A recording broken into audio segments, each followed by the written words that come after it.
Un seul train ce lundi matin pour rejoindre Paris. 7h05, ceux de 5 et 6h sont annulés. Une journée de grève presque banale pour des usagers qui s'organisent tant bien que mal. Oui, je vais travailler pour la semaine et je rentre vendredi. Jour de grève également. Ouais. On s'adapte.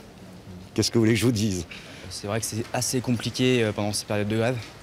Surtout quand on doit venir bosser à 9h et qu'on n'y sera pas du tout. Donc on prévoit le patron et puis voilà. Il est compréhensif, le patron? Plutôt, il me dit arrive à l'heure que tu peux et puis on s'arrange. Quand on travaille à Paris, faut qu'on y soit vers 10h. Là, on va arriver à 10h30. On perd une demi-journée de travail. Et puis, il y a celles et ceux qui ont du mal à cacher leur colère. On n'a pas le choix, comme depuis un mois, plus d'un mois. Et on est embêtés pour aller travailler. Ils nous empêchent de travailler, c'est une honte. C'est une véritable prise d'otage et il faudrait trouver une solution très vite parce que c'est intenable.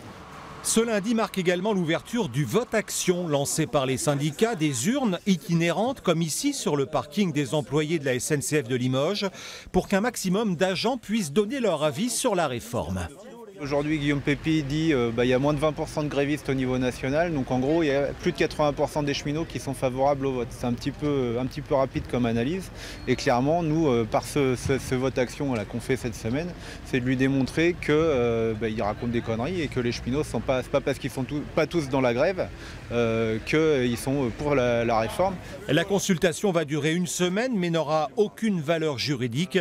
Les 2 prochains jours de grève sont prévus vendredi et samedi.